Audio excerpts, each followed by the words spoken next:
Yo, what's good, everybody? Welcome to another episode of Fun with Dumb. I'm your host, Dumbfounded, and if you're noticing some marks on my face, I did not get in a fight. Come on, bro. Be honest, Dumb. We love you, I'm bro. the most beefless rapper that exists in the game.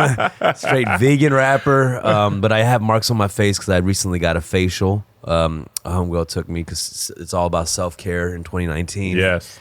And I went through what's called a chemical peel, and some skin reacts differently to it. And I had I felt a burning sensation that was throughout the whole process. And they were like, it's normal. Woke up, it burnt through like a layer of skin. Oh my God. Yeah, that's what happened. Like I knew it was like something was wrong. It was like it hurt. The whole process hurt. You're like, guys, my face is burning. Like, it's fine. No, I don't. Even though I don't know what normal is, this can't possibly be normal. No, for real. Like, and like, it's like, where do you like, what are you supposed to say? You know, and right. Because usually, like, when something hurts, or it's like it's burning. You're like, it's working. Right. You know, like that's the first reaction. So that's what happened, and it left marks on my face. So hopefully, and after it heals, I look beautiful. Hopefully. Did they say how long it's gonna take? Nah, they did not say at all. Like I said, I was worried, so I hit them up and I was like, you know, I think there's something wrong, and they were like, send us some selfies. So I took pictures of myself and sent it to them, and then it said red, like on the text it said red, and I was like, they didn't respond, and I was like, well, okay, so, and then I put any updates on what might be wrong, right? And they were like, oh no, it's fine. It's like super Korean place, like broken English. They're like, yeah, it's fine. It'll heal with a smiley face. I'm like, okay. That's for sure. I thought you got the rapper face tats. I was like, oh, dumb. No, that's so funny. Yesterday I was out and about, and everybody said, oh, it looks kind of cool. It looks like you got face tats. Yeah. Like, what face tat, though? Like, you know that picture that psychiatrists show people? Like, what is this? The ink blot. It kind of looks like an ink blot tat. Yeah, you might start something, Dumb. Get my little You are a trendsetter. Young chemical peel. Yeah. But I'm here joined by a comedian, a social media guru, KevOnStage. Hey, how are you doing? Social media guru. I've never heard that one. Yeah. I mean, I like it. I know it's a big part. I mean, you're on a tour right now. Yeah. And what's it called? It's called the Real Comedians of Social Media Tour. We do stand-up shows, and then I also do a Love Hour tour. Before the stand-up, in the summer, my wife and I do like a Love Hour seminar first, and then we take a break, and then we do the stand-up comedy show. So people can do both of those events in the same night. That's so tight. Yeah, we did both last year, all through the year, and then my kids at the end were like, hey, man, listen, Dad, you can be out of town like that, but Mom, we're not going to allow her to be gone that much. So, yeah. So whatever y'all do in the summer is up to y'all. Send us to Grandma's house. We'll be good. But March, you can't take her in March. We got soccer practice, bro. What are you doing? That is that's a tough balance. Like you know, I went to do your podcast, and you had like family life going on, right, while I was on the set. Yes, and this was at your crib. Yeah, I mean, and then you recently got like an actual set, right? Yes, I moved all that into an office. My wife, we were talking like it was partly because of the podcast you did, not your episode, but like having 4 or 5 people coming in and out of your house. Some guests were just kicking it. Like people I didn't know. Right. Like the people I knew, like you, Tim, dapped it up. When it was time to go, they're like, all right, I'm out. People I didn't know that well, it was just like feet on the couch. Like, yeah, this is a good couch. Yeah. What's for dinner? Awkward, right? And like, fam, like my kids are like, hey, how long will the people be here? I want to, because my kids' whole thing at home, they want to be in their underwear. Right. And if somebody's at the house, they're like, I got to have pants on. The home studio vibe is definitely a little awkward. I used to have like my studio at the crib, and like people coming in, we do the shoes off situation. Right. The Asian crib thing. Right. It's an intimate, it's an intimate thing. You lay your head there. Yeah. You're in, when you tell them to take your shoes off and you're walking around this house, with socks on, like I'm like, I don't know your sock situation either, Especially rappers. I can't imagine they're all like, oh man, we're taking our what off? Yeah, it's weird. Yeah. It's definitely weird. So it was a dope investment, and I like to, it's funny because I had my, I got a meeting later today, and I was like, hey, can we have this with my boy? Can I have it at the house or the office? I was like asking my wife, do you care? She was like, do it at the office. Yeah. And I was like, really? She was like, I don't want to entertain. People are at your house. You feel like you got to say hi to them. I got to put my bra on. It's a whole thing. You know what I mean? So you were ready to take it to that level where you got your own office. So. Yeah. I think it was, and it also was partly business, like not only for people coming in, but for merch. We were selling merch out of our house, and it's just, you can't, there's only so much space you have, you know what I mean? So I was like, if I have more space, I can sell more, you know what I mean? And I can have somebody go and work there, and it can be something that's happening while I'm not doing that, you know what I'm saying? So it was definitely, the merch was probably the bigger reason, even more than the merch in the studio, the podcast shooting space probably equal, but as far as generating income, the merch generates more income than like having the podcast. Well, that grind is interesting. Just, I mean, just being in the similar grind of being an independent like entertainer and all that, because for a long time we can, utilize anything we already have, Right. and then you get that extra space, and you're like, do I want to spend the money on this or whatnot? But most of the business, like I was watching a lot of Shark Tank, and this has happened, helped my decision. Usually when they're asking for money, it's to build infrastructure. We need more warehouse space. We need to hire more people. And if I can do these 3 things, then I can generate more profit. It's true. And that's the same thing that happened with merch. Like with more space, I can sell more shirts, more sizes, more offerings, and then I can sell more. You know what I mean? Like in my house, I can literally only fit I had like these 4 towers that I got from Target, but I can only fit 4. In the office, I could fit 8, 12, 15 if I needed to. And also somebody can be there all night working, you know what I'm saying? So that was definitely a business thing that is like, but at first you just got to pay the money. Yeah. You don't see the income increase until later. And most people are just like, but I got to spend more. Right. But would you rather spend $100 more a month to make $5,000 more a month? Right. You know what I mean? Like that's how you have to look at it. Like, of course, if I don't spend $100 more, I might not make $5,000, but I don't have to spend it. But in a business, sometimes you spend more to make more. You said you watch a lot of Shark Tank. Who would you invest with if you? Oh, that's a great question, Dom. I think about this too. Like I watch it and I'm like, who would I? Yeah, that's you. Yeah. Like who would I go with? I would say either Damon John. Yeah. Barbara Corcoran, I really like her. I feel like she doesn't make many bad decisions. Yeah. Cuban comes off as a jerk sometimes. Yeah. Like if he's really into it, he's really into it.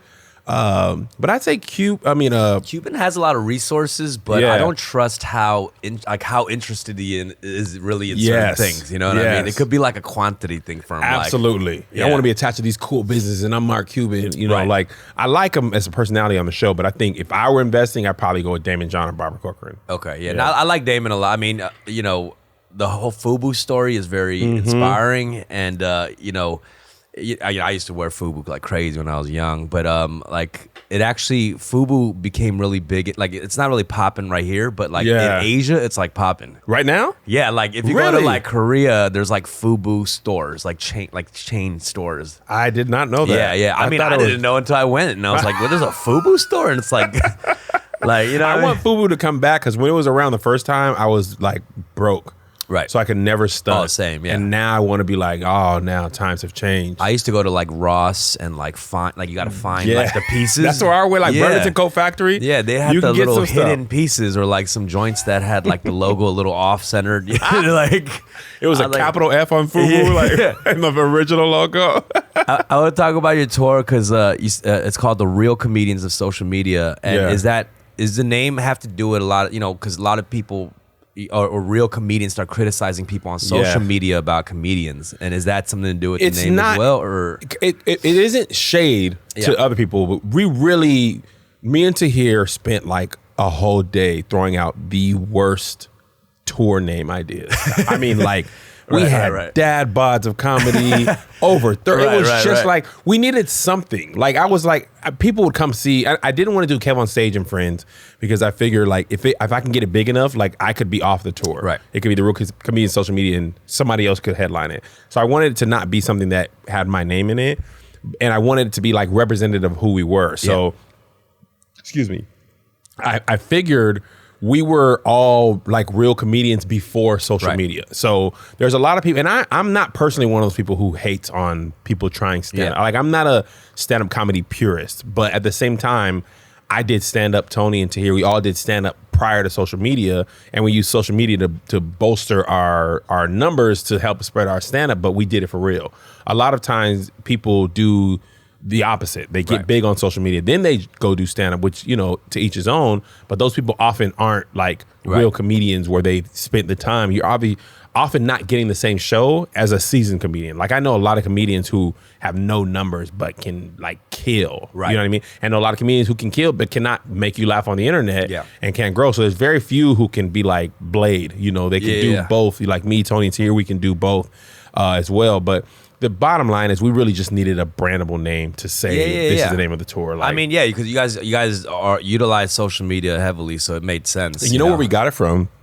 Believe it or not, Real Housewives of Atlanta. Right. I was thinking that. That's what I was thinking. Yes. Real, That's something. where we got it from. We were like, oh, we're like kind of real comedians of social media. Yeah. Basically, like delete Housewives, put comedians of social media in where Atlanta was, and that had more to do with it than the comedy part. I think like what you said. I'm not one of the I'm not one of the purists who hate on people trying out stand-up comedy because it'll weave itself out anyways. Yes. You know what I mean? Jerry Seinfeld said comedy is its own engine. Like comedy will expunge everybody who's not funny. You don't have to do it for them. Like it said like your celebrity will get you 5 minutes. Like no matter how funny you are, Will Smith, whoever. Yeah. But if you need to do 45 minutes, it doesn't matter who you are.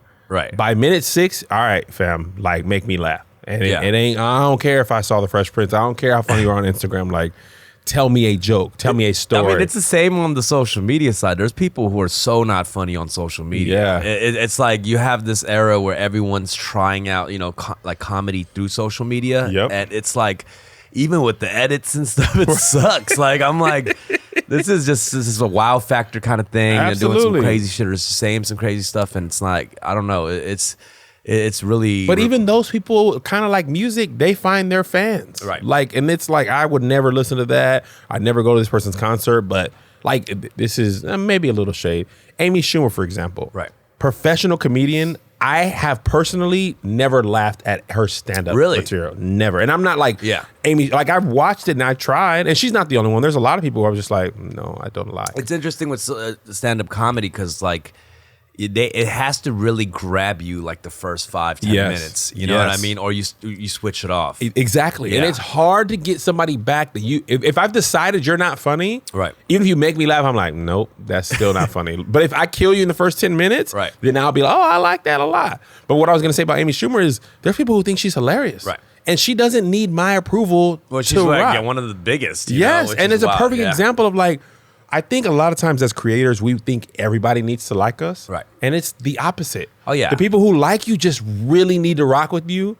And you'll be, it's like Tech Nine. Like I follow his like thing so much because he's not big as far as like traditional streams and stuff, but he's always in the top 10 rappers as far as like income per year. Right. Because he's owns his music, he sells his merch, and he tours. And like that to me is better than being super famous. We're talking about Tech Nine, the rapper from Kansas City, not Philly. Tech Nine, the battle rapper from Philly. Yeah. That always confused me, by the way. That because I grew up like listening to both, and obviously Tech Nine, Kansas City, independent, like OG, had built his business on hip hop stuff, and then Tech Nine, the battle rapper in Philly, like. He's super like that's a specific scene, I watched him too, but I was like baffled by the fact that there was two Tech Nines. Me too. The exact same name, and they were both cool. Like, we ain't really doing the exact same thing, so it's good. But one of my boys is a humongous Tech Nine of Kansas City fan. Every time he comes near him, 5-hour drive, he goes. Yeah, and I'd rather have 1,000 of those fans than 1 million people who just like your videos but ain't trying to go to a show or buy your special. Like, I'm the same thing. Like, my market has been very niche too, and what I realize is, and a lot of kids always ask me for advice, especially like a lot of young Asian kids. Yeah.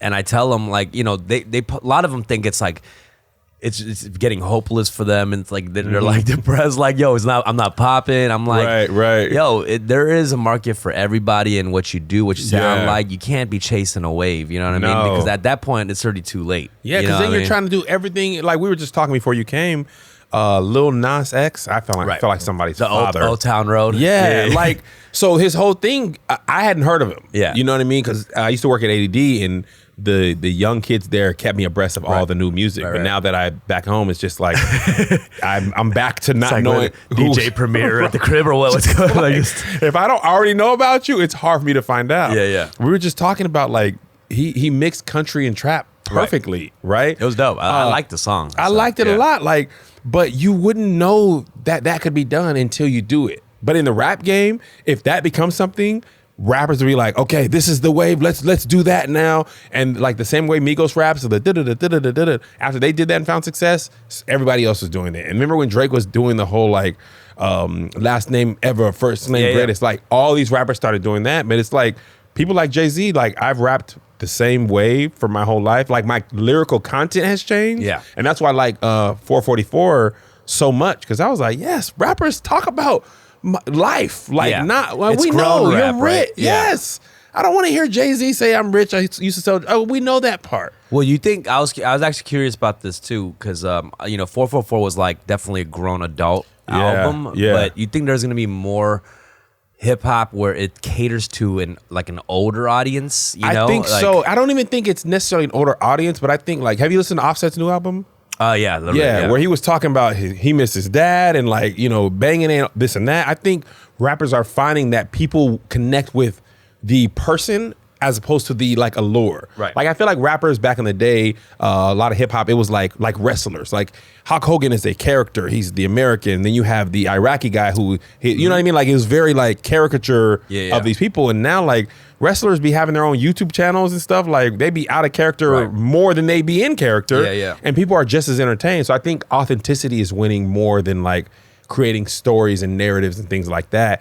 And people want to, because people connect with that. So many people don't know their real dad. Like, we know way more about that than being rich and trapping out the bando and stuff like that. Like, bro, I grew up in an army base. I don't know nothing about that. Right. And I always feel like, those specific kind of experiences, it's the best to get like really specific with your story than like kind of vague with it. You know what I mean? Like, and nobody can steal your story. Like with my stand-up, that's, comedians are always afraid of people stealing their jokes. And it's like, the more authentic you are to your exact life, the less likely somebody can steal that joke. That's true. Like you can't steal my memory. Yeah. Like this happened to me. Like it's unlikely that, the same thing with rap. Like if you're rapping from your experience, like you as a Korean dude from LA who didn't quite fit in with black people but found yourself, like that part of the story, that story's been told in movies a million times. Like finding your crew in outside of your culture. You know what I mean? Like that story's as old as time. People connect with that, even if they're not Asian or battle rappers. They connect with not fitting in and finding a place that they call home and being accepted. Right. You know what I mean? So I feel like, and then you can rap forever because you're not like, okay, well now we got to do country and trap. Like you can appreciate that song or that artist, but you don't have to go and try and do that. You know what I mean? Like you do what the music that you like, and your fans can like Lil Nas X and still listen to your project. It's wild just to even hear a rapper that's named it Lil Nas X, isn't it? Like you're like, first I thought it was Nas. I was like, Nas has a country album. Like, have I been out of rap that long? Yeah. I like his stuff, but it's like it's wild to me that there could just be a rapper with Nas in their name. Right? You know what I mean? Like, that's a funny point. I didn't think about that. Yeah, like I now. feel like rap heads, like that would have been like a blasphemous thing. You know what I mean? Like, but you know what's funny? Like kids now are so. Like, if you think about it, the rap you grew up on was, 20 years ago? Yeah. Right. When you were just getting the rap, you weren't listening to the rap from 20 years prior. That's so, true, like, Cold Crush Brothers and all that. Like, who? What? Yeah. Cool Herc. Like, you heard those names, but you don't really care. So, I feel like my son, he just might start listening to rap. He's 12. Yeah. He don't care nothing about Biggie. Right. Or Tupac. Like, he's much more likely to listen to it. I feel like it's hard for them to listen to it because, like, even...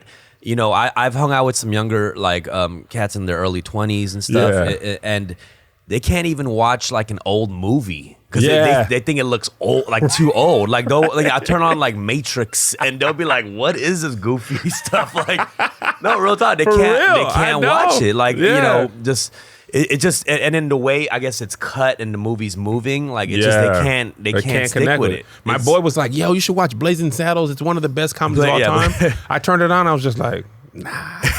He's like, "This is hilarious." Like, yeah, but it looks old, man. The jokes look old, and I just turned it off just because of that same thing. Like, maybe it is hilarious, but it's different. Like, I mean, have you seen like Ocean's 11, like the original one? I didn't even know that was a remake. No, I didn't. So I was on the plane, and when they have like the old classic section, I went through the classic section, and I was like, "What? Ocean's 11?" I turned it on. It is a whole nother movie. Really? Dude. Yeah, it's a whole. Who's in that? It's like the Rat Pack, like Sammy Davis Jr., Jimmy Stewart. No, not Jimmy Stewart. What's his name? Dean? Is it Dean Martin? Dean Martin? Yeah. Like Sammy Davis Jr. and Jerry Lewis? Yeah. Them dudes? Yeah, just a lot of the old classic Them old dudes with the scotch. Yeah. And it's like, it just, you could tell like this, there was like two backgrounds. It's like, this heist is happening in one place. But yeah, I mean, it's wild. Like, definitely, I never thought I would feel washed, like being a young dude in the scene. Like, I always liked being the young dude, and then now it's like, oh damn, I'm the old OG. head. I'm the old head. Like, I'm like, wow, like I don't know how to handle this. It happens quick too, and you realize. I finally realized like how like our parents are like, you don't know nothing about this music. It's like whatever music you came up with, that is the best. Like 90s R&B, Michael Jackson, that is the best. But as a kid, you don't want to listen to your parents' music. Like I was listening to TLC because my mom was listening to the gospel. Right. You know what I mean? So my kids, my kids really aren't good examples because like my youngest son's not into nothing that's not soccer or video games. Yeah.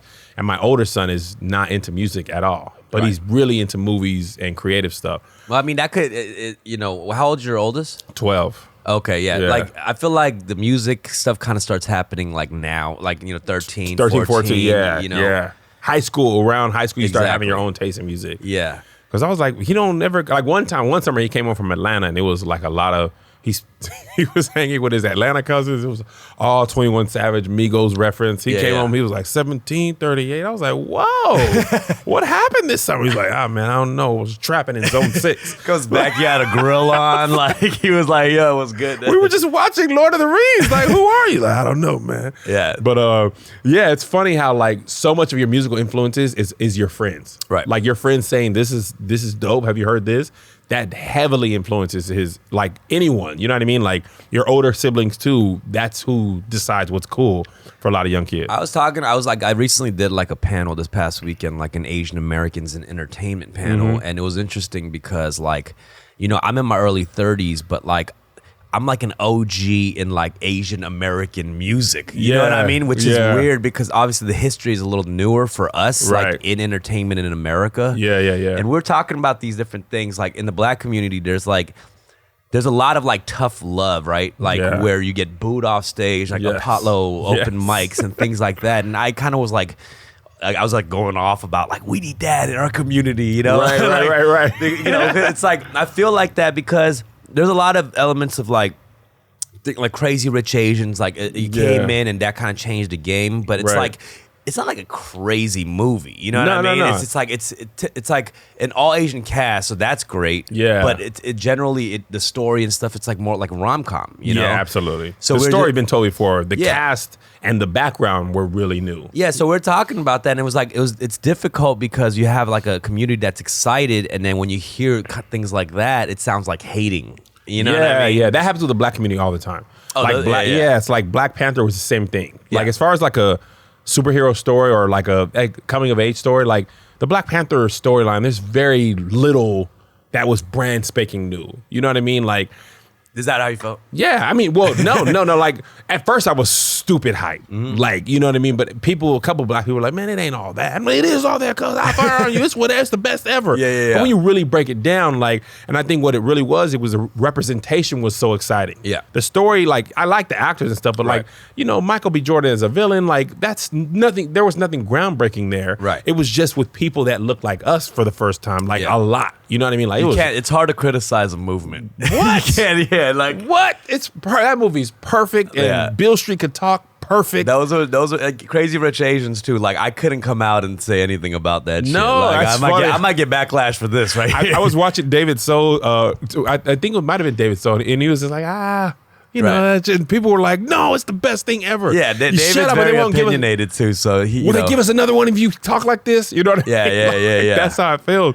But for me, like even with Crazy Rich Asians, I was like, first of all, the first thing I took away from that movie is I need to go to Singapore. Because I was like, fam, I didn't know Singapore is like Vegas of the world. It looks crazy. I've gone to Singapore, but it's not like you're not gonna hang with that squad unless you got money. Like I went there, I was like, that was not it. that was not your experience. Eating street food, you know. Like I got sick. Like it was just a whole nother experience. Like getting sick just made Singapore just a regular city now. The fact that you're just like, I had a couple of street meats and no, Singapore is nice. Like I mean, there's. It's one of the nicer, you know, spots. Yeah. And I think that's like super dope for those communities. The thing that I'm most happy about is like Hollywood is seeing that it doesn't have to be just white people for it to be successful. Right. You know what I mean? Like there's other people who are so, I mean, even like marginalized communities are even more excited. Like we'll take anything, you know what I mean? And we won't bad talk it. Even if we don't like it, like we'll go support it because we want the opportunity to have other stuff. Same with Asian people. I mean, actually Black Asian people and then Mexican people have even less opportunities in Hollywood than Black people. Like we complain, but you don't see before Crazy Rich Asians, you didn't see any Asian lead that wasn't in like a fighting film. I mean, I trip out on certain things about that, like especially in music, right? Like I don't understand why there hasn't been like an Asian female pop star, you know, like whatever, like, you know, whether they're selling like sex or whatnot. It's just like, considering like a lot of people talk about, you know, fetishizing Asian women, like people like Asian women. Oh yeah, it's like I'm surprised there hasn't been like a pop star. That's a good point. I never thought of that. Yeah, Janae Aiko probably is she one of the biggest Asian stars? Yeah, she's half, and you know, but it's like but there isn't like a full Asian. No, like, you're right. You know, dang, none. Yeah, I don't know. Like I don't know what it is. You know. Wow. And Asian people love singing. They love covering songs all day. You know? I know. If you go to a karaoke in Koreatown, we have like top 5 songs that people sing, and like Korean girls always sing like Alicia Keys' "Fallen." Like that's really? like that is like in the. That's if there was like a karaoke Billboard chart, that's in the top 5. It's weird songs. That one, Radiohead's "Creep," like is like up there. Wonderwall from Oasis. Is that Oasis or? Something. Those aren't even in the same like stratosphere. That's what I'm saying. It's completely weird. Different. They just pull on a Korean heartstring that, whatever. It's a Korean violin string. I don't know what it is. Is "Don't Stop Believing" up there? No, that's what white karaoke. Oh man, I go hard. Okay. I feel like that's definitely white karaoke Billboard charts. Everybody has a different thing. I feel like. Yeah, no, that's a classic. I feel like I only sing that when it's that "Sweet Home Alabama." Beastie Boys, one of the Beastie Boys songs. I only enjoy those at karaoke functions, not in any other place. I've seen a lot of those songs done like more in like the public bar karaoke's where it's like it's open. Yeah. K-Town, it's more like the private little rooms and stuff. Yeah, and the little rooms, and I think that's where like they go off because they're like, oh, no one is watching. Like close the door and hit the Alicia Keys, and we going hard. I was gonna talk about the stand-up stuff, like. Because I saw footage of you in like a church, and you were like roasting cats in the church, and that was something that I found like really interesting because I haven't really seen too much of, like a comedian in the church and like all of a sudden like roasting cats, and you know, I mean people were enjoying it. It was just like I hadn't seen that. Is that something that like do you play churches or? Yeah. So the thing is, I do stand. That's probably my sister-in-law I was roasting. I think. I started in church. Like my first stand-up performance was at a church talent show. And then I like kind of honed my craft. I honed my craft in comedy clubs, which I'm really grateful for because like if you can make somebody who like doesn't want to be there or drunk, if you can make them laugh, then you can really make somebody laugh. You know what I mean? Because a lot of people come to comedy shows for a variety of reasons. Coming to laugh is not often one of them. Sometimes they just wanted to go out. They're going to the club later. Their girl wanted to do it. Like it was just a thing to do. A lot of people don't have experience with going to stand-up shows too. That's one thing I noticed. Exactly. So, but I do a lot of churches mainly because they see a lot of people and they are not in the business of renting themselves out. So they don't cost as much. Like if you rent to rent the Wiltern, which seats like, I don't know, 1,500 or whatever, it cost me $7-8 grand, maybe more than that with all the people. But a church that size, like some of them are my fans. They're like, we'll give it to you for free with the volunteer. That's wild. Yeah, or like $1,000 or $2,000. So I can then pass that cost off to my customers because I don't have to, pay as much. So I don't have to charge 50 and 80. I can charge 30 and 40. So you're like, I'll just pretend to be Christian and then I'm kidding. And then get the venue for free. But I found like, because my comedy is so clean and the guys who tour with me, they work clean. Like, and you talk about like you're a man of faith, so like you talk about. Yeah, I talk about church stuff. That's where I got my start in life and in like comedy. Like when I first did stand up, every joke was either about growing up black or black church, like literally about whoopings, black parents, or stuff in the church. So now that I've had more life experience, I'm married, I have kids, like I have more stuff to draw from, but I always close with church material because it's the funniest stuff to me and usually the funniest stuff to the audience. But I found that like churches, we love entertainment. We love concerts. We love shows. Yeah. You know what I mean? Like, and now churches are more open to the idea. Because when I first started, like, it was like, God, this ain't funny. You shouldn't be making people laugh. This is serious. This is your life and death and your eternal life. You know, I remember one time we were doing a show in Washington, and one of the people who were high up in the church, she was like a pastor's wife, but she was well respected. Yeah. She got mad. This is not of God. And like walked out. Oh, wow. And people just were like, well, we can't laugh now. We might go to hell. And we just kept going. They were like, they were laughing by the end. They're just like, look, we're just going to have to get in trouble later because this is too funny. Right. And the thing that's funny is like, we make fun of church, but we just didn't do it on stage. We used to do it after church in people's houses. So we just did all we did in the parking lot. Yeah. We just moved it to a stage or to YouTube.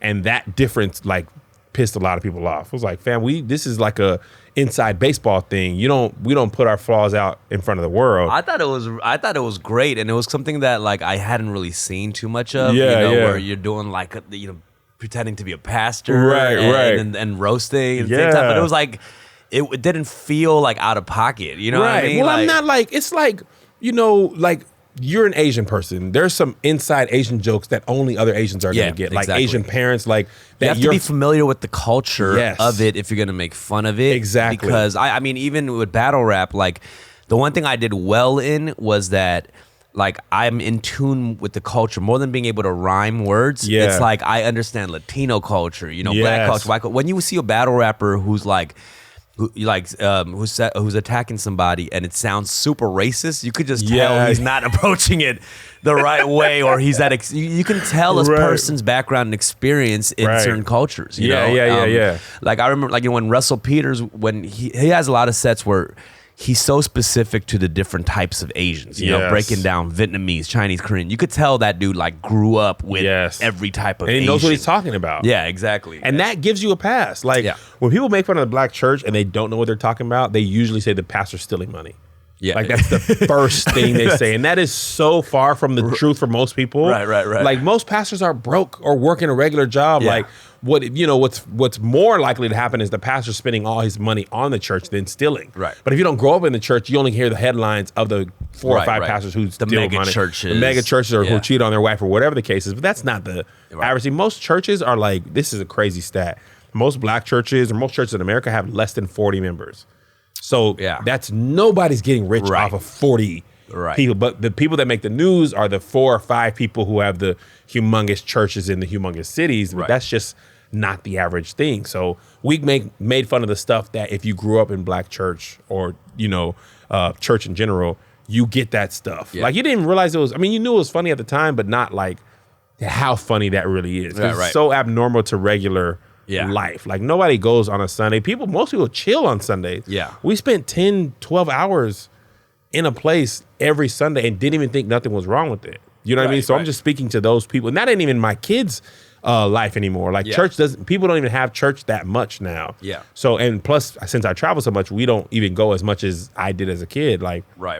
When I was a kid, we went on vacation to more church. Like we'd have conventions, and it was like, let's go out of town and go do more church with more church people. I grew up in the church too, so I remember going to like the retreats. Yes, where you're like pretty much giving all yourself to Christ. Yes, I'd be there, and it was it was so intense. Where like the final prayer session, and everyone's closing their eyes, and it's like, come up, if you're ready to give yourself to Christ. And I'm like looking around, like, is anybody else going up? Like, I was like opening my eyes, like, who's walking up? Like, see that experience right there. You grew up in L.A. in Koreatown. Yeah, Koreatown. And I grew up on military base. I grew up in El Paso, Texas first, and then moved around to military bases. But that experience, we both had that exact experience, and that's kind of why my comedy works, because it's like if you grew up when I grew up, the chances are we had this, and we both grew up poor, both going through the racks at Ross and Burlington Coat Factory looking for a FUBU shirt, but we're different races in different parts of the country, but that thing is so universal that people laugh at that.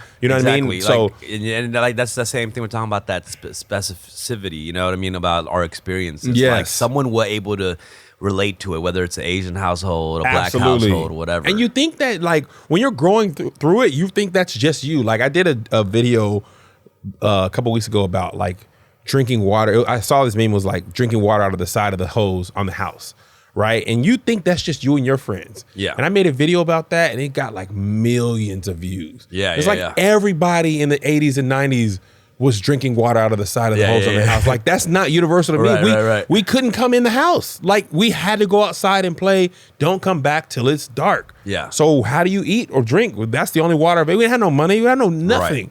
Right. It's just like when we watch Bear Grylls survival thing, like, bruh, I know that. We had to leave the house at 7 o'clock. Yeah. And come back till 7:30. Yeah. No lunch money and no lunch. Like, my mom never gave us lunch. Like, how are you gonna get it? Hey, these berries are edible. Honeysuckle, side of the house water hose. Like, we just made do. We were black as night and skinny, but we made it. And I'm sure you see it a lot because I've seen, a lot of the social media posts that you'd have are a lot of things that kind of, you can see the comments and people could relate to it. Yes. Like, one of the things that just blew up that you did was the chip thing, where you rate the chips. And, I'll tell you this, that I understand why it went viral because I feel like no one has really broken that down. And I was like thinking in my head, like, how come this never has happened? Or, I mean, it's kind of obvious. It's not a thing that you would just necessarily like all of a sudden post and, Right.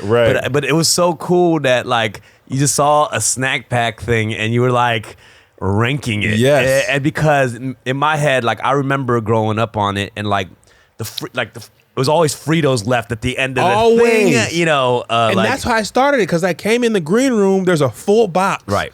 And my brother was eating Fritos when everything else was available. I'm like, what are you doing? Fritos is not a first chip. My boy said, this is so funny. It's not a first chip. He said Fritos are the gaslight. You don't eat them. That's to tell you that you're running out of chips. And in that clip, I mean, if people who aren't familiar, it was like there was a snack pack with Doritos, Cool Ranch, cheese Cheetos, Fritos. What was like barbecue chips? The classic joints. Lays, yeah. And there was like a post that he had. I guess they were in the green room, and it was like 3 or 4 of y'all were like ranking, like what's the order to eat 1 through 5, the order of like popularity to whatnot. And it was great because like I was me and the homies watching it. We're creating our lists. Like I'm at the dry erase board. Like, let's break this down. Let's figure this out. And people were so dead serious. Right. Like, if you love Cool Ranch, then that's first. Yeah. And if you don't love Cool Ranch, it's like, you crazy? You picking barbecue or classic Lay's? That's why that when you guys were going back and forth on that, there was like some madman who put like Fritos at like Tony 2 or something. I was like, 2? what? Like, are you crazy? I was like, who is Fritos? this psychopath putting Fritos at number 2? Like, I know you've choked 18 pigeons to death barehanded if you're eating Fritos number 2. I was like, are you Benjamin Button? Or are you like a 50-year-old, 5-year-old? Like, what is... Exactly. Like, it was confusing. But actually, Jason, could you grab something from me? I bought it. I bought this like snack pack actually because I wanted to. This is like... But it's a different snack pack. Okay. I wanted to switch it up. Yeah, this is like the spicy one. Spicy party mix. Yeah, but there's another one actually in the bag too. So I wanted to like, this is just like, whew, this is the real like, this is the super bad household pack right here. Like, because this is all spicy. You're already starting from everything in there is spicy. Everything's spicy here. So I didn't realize they had that many different versions of Cheetos. Well, there's the Cheeto Puffs, the spicy Cheeto Puffs, the regular Flamin' Hot Cheetos. This is the extra. Like, you're an extremely bad parent if you just have this laying around. Like, they actually banned all those from my kids' school because kids were eating them and then rubbing their eyes, and they kept having to send kids home. They're like, look, just no more spicy chips, you freaking idiot like kids. Crack for kids. Bro, it's like prison cigarettes. Like, they were trading those in Takis. It's like, fam, what is going on here? This is how addicted to Hot Cheetos I was. If there was a random kid on the block and I'm just passing by this kid, he's eating Hot Cheetos, I'd walk up to him and be like, yo, could I get some? Like bumming a smoke? Like, yeah. Hey, let me get a couple of those, man. So this is the spicy party mix. I mean, this is kind of more new age. Like, you know what I mean? Like, there was a few of these like that weren't even around. All right, do you want to rank these? Yeah. All right. Let me see it. Yeah. This is, okay, so we got spicy nacho, flamas. You see, that one I'm not familiar with. I've never even seen this. I'm not familiar with that one. But have you tried the spicy Funyuns? No. I've seen them, but I haven't tried them. Are they good? Yeah, they're good. So I probably would go spicy nacho first. Flamas. Spicy nacho is kind of a classic in general. Yeah, absolutely classic. Flama second, probably. Have you tried those? No, they just I haven't like really the tried that packaging. one, yeah. The packaging looks good. It's got. Have you tried the extra flaming hot No. Cheetos compared to that? Oh, you haven't tried that. Yeah. I tried these two, but I've never tried the extra. Yeah, yeah. I'd probably go flaming hot next. Yeah. Do you like flaming hot Cheetos? No, Oh, you don't? no. That's But that's what I would go with next. Right. Do your kids like it? Kids love it. Yeah. Kids love flaming hot Cheetos and Takis. Hot Cheetos and Takis. Remember that song? Yeah, hot Cheetos. That was a fire song, by the way. They should have had a career. Yeah, when that came out, I was like, this is fire. My kids are like, this is the rap music that we were looking for. Flaming hot Cheetos, crunchy next, flaming hot Funyuns, and then the extra flaming Right. hot. Because Okay. that looks like hell. This is more of a classic mix. Yes. This is the best bag, by the way. This is a great bag, actually. This has everything in here Right. is edible. This is Right. actually harder to rank than the original one.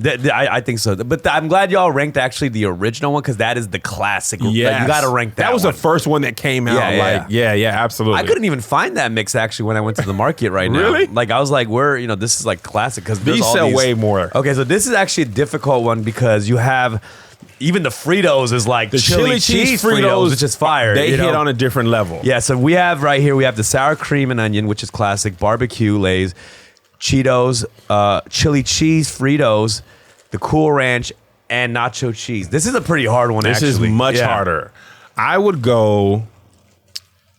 Cool Ranch is always the first for me. Cool Ranch? I love Cool that's Ranch. Yeah. Then I probably would go chili cheese Fritos. Chili cheese Fritos. Those are so good. Yeah. Sour cream and onion would be next. Okay. Nacho so you like cheese- that over the barbecue? Yeah. Okay. Nacho cheese. Actually, Cheetos and then barbecue would be last in this. Wow. For me. Right. Because sour cream and onion is lit. It is lit. And Cheetos, I prefer puffs. Right. Actually, I'll switch those.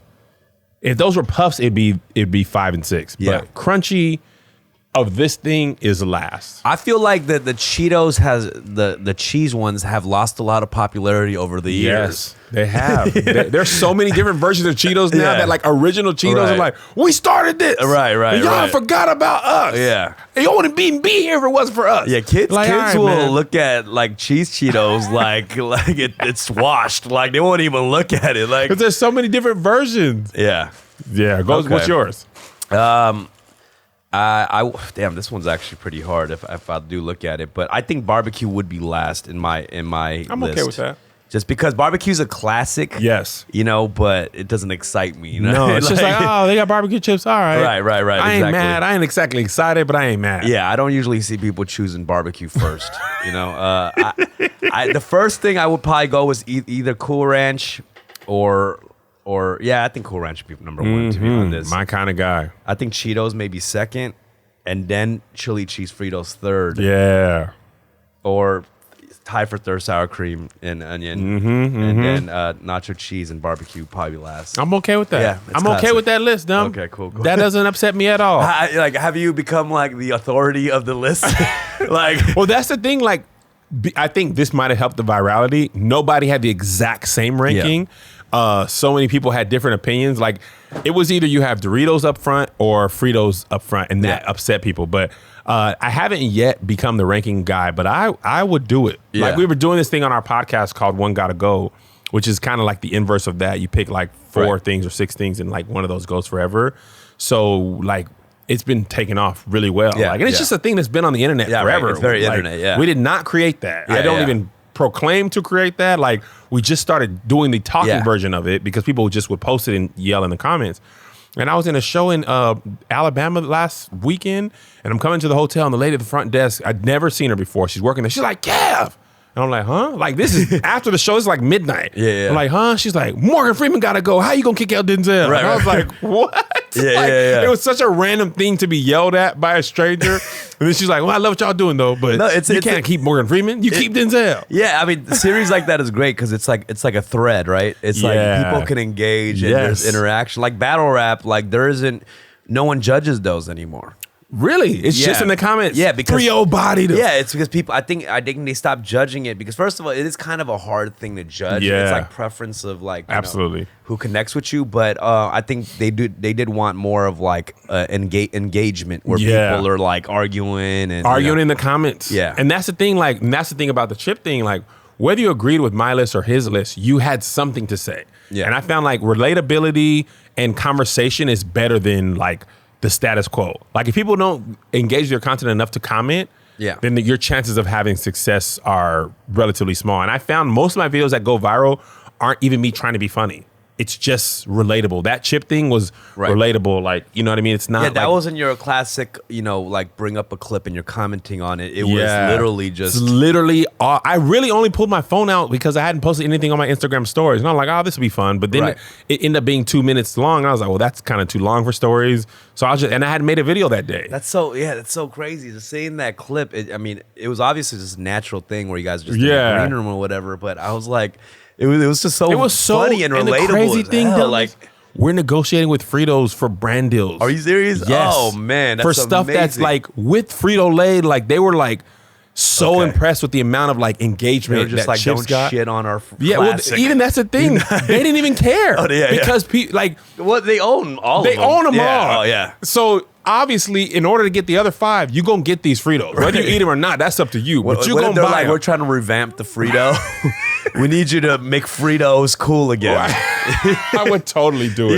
Yeah. So I'm hoping we lock that down. But the fact of like, you work so hard on comedy or whatever, and this off chance video that you just make for fun. That's not probably the one you expected to. Yeah. Of all the hard work, I'd be like, man, I made so many. Like the stuff I think is funny, like the stuff I do that I really think is funny, hardly ever goes as viral as the stuff that I'm just like, whatever. Like I'm just like, that's why I just post everything. I let the people decide what's funny or not. Because my personal favorites, I'm like, no, this is gonna change my life. No, it ain't. Has there been like a certain? For the most part, when I see the stuff like you talk about or rant on, like a lot of people rock with you on it. Has there been something people are just like, no, this is not? Yeah, there's been some things. Like I remember one specifically. I was making fun of Taylor Swift was like dancing or twerking, and it was the most awkward thing, like and I just lit her up. I was just like, she's not particularly likable to me, and her dancing was just atrocious. And I lit her up, and people were mad. Like her fan base, everybody, because she was kind of the Taylor Hive, the Swift Hive, the Swifters, the Swiffer picker uppers, because she was super skinny, and I was like, you need curves to twerk, you look like a skeleton twerking, and they were like, you're body shaming her. Oh wow, they came at me hard, so I ended up deleting the video because my boy was like, if you're not gonna be a roaster of people. Like if that's not your main thing, then just take it down because it's not going to be like your type of content. It's kind of an outlier for you anyway. But there's been a lot over the years of people being upset. Actually, the thing that I'm doing now that's upsetting people the most, Christian people specifically, I do this Ask a Podcast, the one that you were on, and Christian people were so mad that I'm talking to people that are not saved or living in sin and not like trying to get them saved on the podcast. So I had a transgender woman on the podcast. They were so mad. I mean, damn, that's interesting. So they're getting mad at you, not like criticizing Christianity or nothing like that, but just because you're not I'm not on video trying to convert that person that's crazy. To Christ. And I'm like if you think about it, right? Like we've known each other for a couple years through the videos, right? And I know you grew up in church, but say you didn't, right? Say I asked you to be on that podcast for the first time ever to talk about battle rap.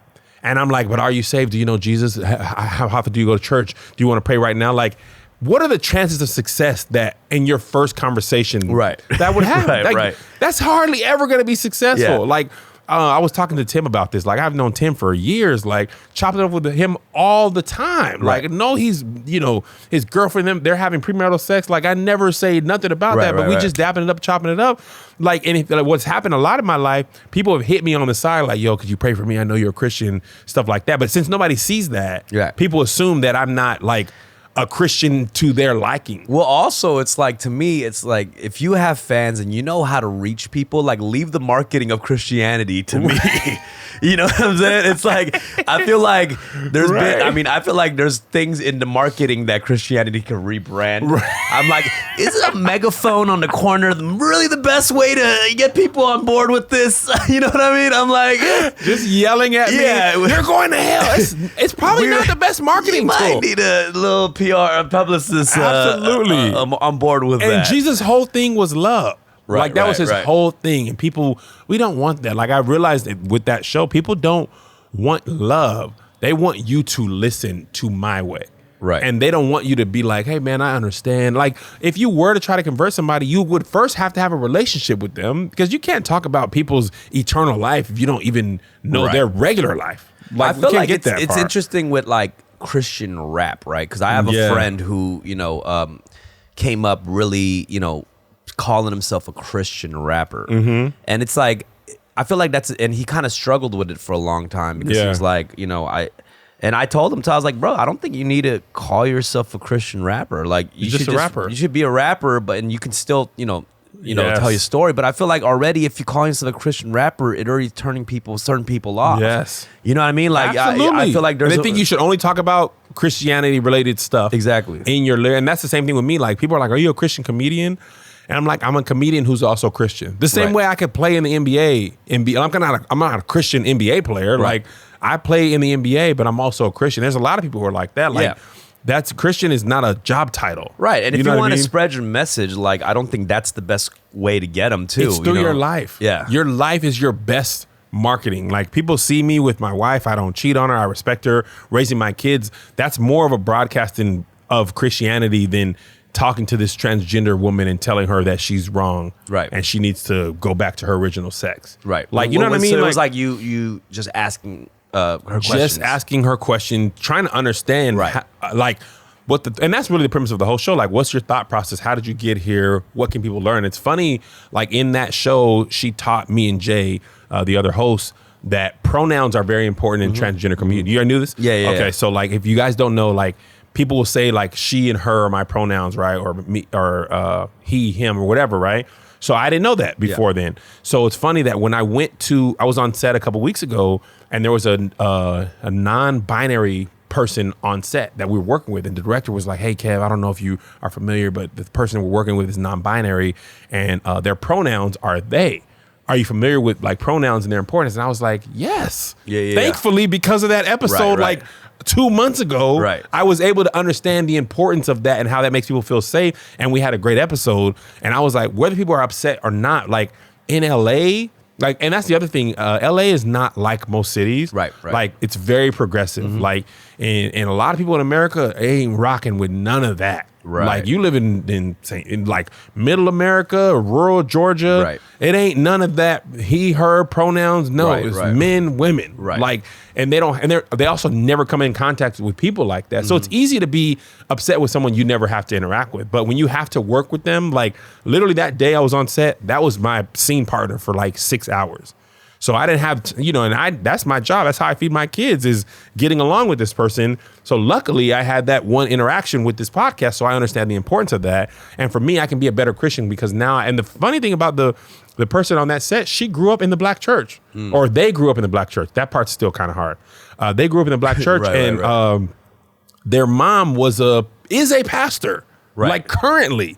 So she knows everything I'm about to say. Yeah. So I'm not going to get her on none of that stuff. Like if your parents are pastors, you've had that conversation. Right. So if your parents can accept you with the way you want to live your life and love you the same, then I can do the same thing. And I feel like that all changed for me. It had really nothing to do with Christianity. It was my kids. Like before I had my sons, I was like, gay people are wrong. And if my son's gay, I'm going to be mad. And all this stuff that I kind of been taught in the church. But when I first held my son, I was like, man, this is my baby. Like, I don't care what he does. That's true. Yeah, if he's gay, you come to my house for Thanksgiving. Right. Like, you know what I'm saying? Like, and he was like preemie, so he's literally like this big, like his head, his legs. And I was like, fam, you do whatever. Like, as long as you're not hurting people, like you're not like a killer or robbing people. If you love a dude, you can still come to my house. I mean, it changes. It's like, what are you going to be? Just like angry and not have a relationship? Like even with my dad, and, my dad was more on the stricter side. So, me and my sister, we were wild teens and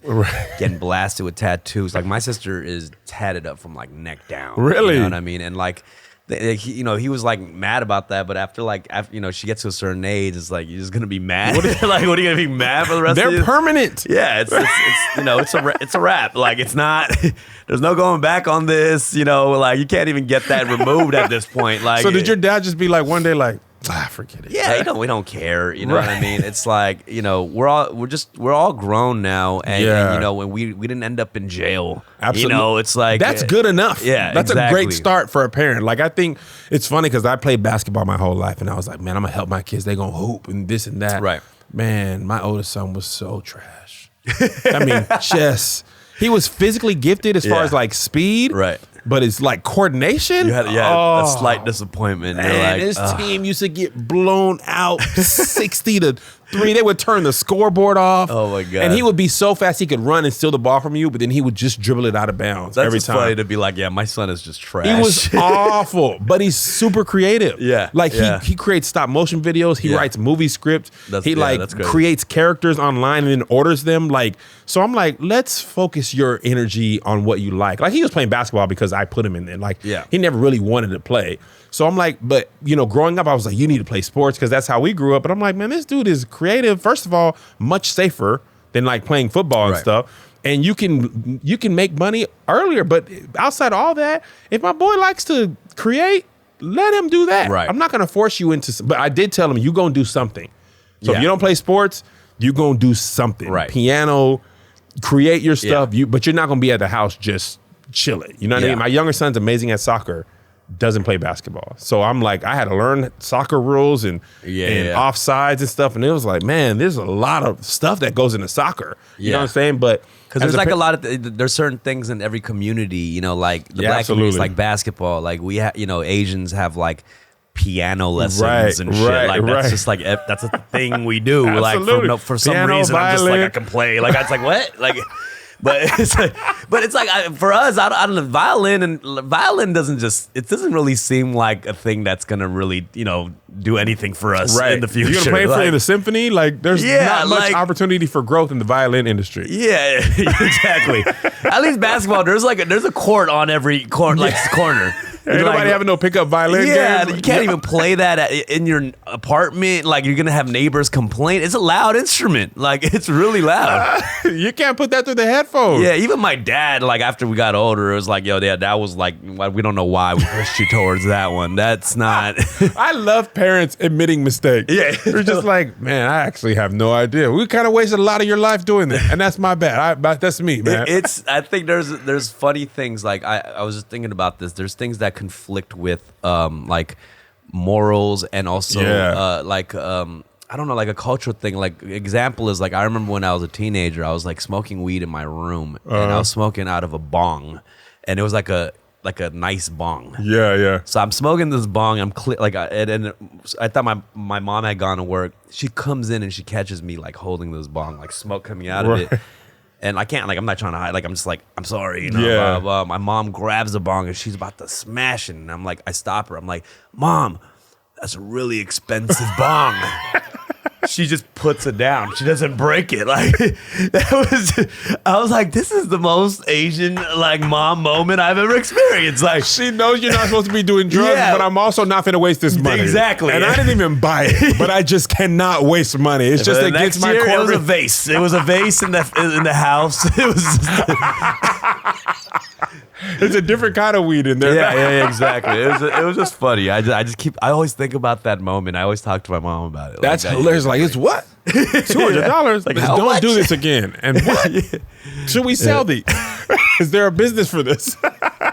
It's so funny. That was a moment for sure. Oh, man. So you're on the tour still? Yeah, I'm on the tour. Sounds crazy. I saw the list. It looks crazy. Till August. That is wild. From February till August. But that's because I don't want my kids to join a gang. So right. Most people in their right mind, they tour like really hard for like 2 or 3 months. Yeah. Like 4 or 5 shows a week, right? That's actually makes the most business sense as well. But my wife is like, no. And my kids are like, fam, we can't go 3 months without seeing you. Like, so we go out either Thursday night or Friday morning, shows Friday, Saturday, Sunday, come back home, spend Monday through Thursday with the kids. And it extends our tour, but as far as family life, it's just better. True. I got a gang of musician homies that tour. I mean, that could be touring just 100% being on the road. Yeah. But like, like my boy Anderson, he's a huge star. But like Anderson .Paak? Yeah, and he definitely like. You're just gonna say that like it's Tom, like, oh yeah, my boy Barack Obama. We came up together. You know, he was my drummer on tour. No, I didn't know that. Yeah, like he was my drummer and the whole band actually. His whole band. Free Nationals? Yeah, the whole Free Nationals. Yeah. You should be way more arrogant. I appreciate you for keeping it humble. No. I you know, those, I mean, it's people who are in the LA music scene like them. Got it. Thing. He is. Yeah. No, yeah, but like he's a cat. Like his wife is Korean. Oh, I didn't know that. Yeah, so and I'm close to their family, but like he makes sure like he comes and yeah, and you kill yourself for that. Yeah, because man, for me, dumb. At the end of the day, like this is no shade to bigger stars, but like it's not for me to have $80 million and my kids don't know me. Yeah, like that. I always say this on my Periscope with my audience, like. My dream, like if I win in this, when my kids are 25, 27, and they were like, oh, we're coming visit you guys for Christmas. We're bringing our wives and kids. I win. Right. If I can just get to the point where they still rock with me enough to pull up at Thanksgiving or Christmas. I know if you're married, you got to split the holidays, but come see your boy on one or the other, Christmas or Thanksgiving. And if I still have a good place there and I have a house that you recognize, you can come pull up. Bro, that's it. I'm not tripping if they still rock with me enough to do that. You know what I'm saying? Like, I'm very simple. Like, I just want to do what I love for a living and see my family and travel. Yeah, like, I mean, you'll see somebody who was raised without a parental figure around. Yeah, absolutely. You know what I mean? Absolutely. And you're like, you don't want your son to be that dude. right, you know what I mean? Right. Like, I mean, I have my own set of daddy issues that I'm like, yo, it's like, but yeah. Check out KevOnStage's tour with a bunch of cats you've seen online for sure, and on All Def Digital as well. People on Roast Me, right? Too, which is I loved being part of that show because it was like I was watching it and I called the homie who works at All Def Digital. I was like, yo, I need to put myself to the test. That's how I was like, yo, because I be clowning with the homies, but I'm like, these dudes are good, you know? And one thing people don't know is like everyone who watches that show thinks they could just roast. Like real talk. It's always been like, you remember those two cats who? Yes, Mike and Gio. Bro, those dudes got killed on the thing. And they were internet famous for that. And I've been telling people. roasting, right? In the car. Yes, it ain't the same. What you do with your boys ain't what you like. That was a good example of that, actually. LA, like those people on that set, that was the best that do this. Like I hate that show. Like being on it. Like I did not feel like I'm on those dudes' level. Right. And some of them jokes, they got between the gloves. I was like, whew. And it's not even like a stand-up comedian thing. It's like those cats do that specifically like really well. Yeah, some of them are stand-ups and stuff, but it's like y'all just do that that's really an innate, well. Like CP, that's an innate skill he has. Like more than other comedians. Like I'm not really, I'm more mean on my roasting thing. Like CP was wildly creative. You were wildly creative. I just tried to hurt somebody's feelings. My whole thing is like I'll have like one liner here and there, but I was like trying to get better at like just the rapidness, the quickness, the comeback, the counter stuff. That is something that I'm not even nearly good at. How you guys can how you guys do that? You know what I mean? Like you gotta have wild confidence though. Yeah, for sure. Because you don't know. Like at least with stand up. Like I've done these jokes, so I know that this joke has been worked out over years. With roasting, you have no idea if it's funny until the words have left your mouth, and people either laugh or don't laugh. So that feeling of like throwing it out there and them not laughing, and it's just like, whew, well, that didn't work as well as it did in my head. Everybody has a different style of doing it. Like Boo has his own thing. Like it's just rapid fire. Roast Boo a lot, but when he's on, he is on. He's like fire when he's on. Like amazing stuff, man. So that. I think we'll look back on that and be like, man, that was. I hope y'all keep doing it, man. Absolutely, absolutely. It has to come back once a year. That was one thing. Like I didn't even care like about money or nothing. Like I just was like, when is the next one? Like I was addicted to it. Yeah, like, you want to see where you were. Yeah, seriously, that was dope, man. I love it. Yeah, but so also don't if they don't get catch cocky, me, I'm telling you right now, do not get cocky. Trust me. Like dudes are Oh, really we that from good. Memphis, man. Remember that dude? We from Memphis, man. He got lit. Yeah, he did. Up Yeah. the whole episode. It is not a You game. should see the confidence, like a little meter, just like Right. as the episode goes down, and they never asked to be on again. Like, nah, I'm good, bro. I don't. Right. I don't know. I thought y'all was on some Right. other stuff. Like, but from when you're watching on the computer, oh, I'll kill y'all, man. Everybody, all the comments, and people my try God. to like be like, it's not funny. Like, bro, it's funny. It's hilarious. Like you're tripping. Absolutely. Like cats are tripping. Absolutely. Oh my god! But yo, I'm gonna look out for your tour as Yes, well. sir. I still haven't seen you guys live, so I want to go check it out. LA, the first LA show just sold out. Okay, I'm gonna cool. get you some tickets right Please, now. I would love to go. I'm gonna send you some tickets right now Yeah. because it's gonna sell out. Yeah. Because it only seats 150. I got it for a great deal. So Sick. we're doing 4 shows in LA. Okay. But overall, of all those 4 shows, there's like 80 tickets. Are left. you booking all this stuff too? Yes. That is crazy, Me man. personally. Yo, Hello. How much is this? Yeah, I I'll respect your take it. grind, man. Even when I went to your podcast, I can tell like this is like something. Like, Yeah, man. We trying to get it. Yeah. I don't want to give. I don't have no agent. I don't have no percentage to give up.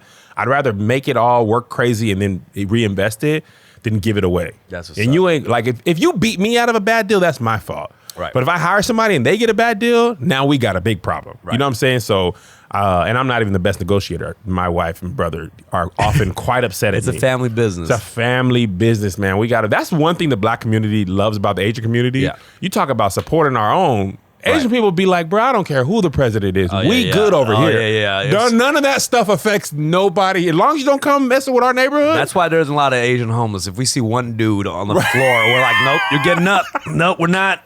You better get your ass up. Like, you're taking the whole community down. You're not gonna make us look bad. You better get up. I'm gonna put you in a hotel. You better, I mean, but in K-Town, we do have a couple, but generally, like people say that, right? They don't see a lot of Asian homeless. That's you know, a fun, fantastic point. when I see an Asian homeless, I'm like, this dude did some wild, like he did some wild shit. Like he did some crazy shit. Like.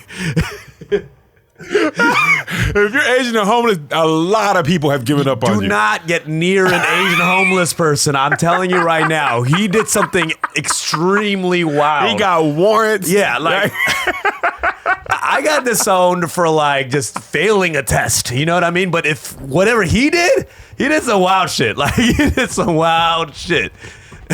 Oh my God, that's so funny, man. Real talk. But yo, Kev, Appreciate you, bro. thanks for coming on. Tune in next week for another episode of Fun with Dumb. Check out all the socials, real comedians of social media. Yeah. Check out the tour. Appreciate y'all. Peace.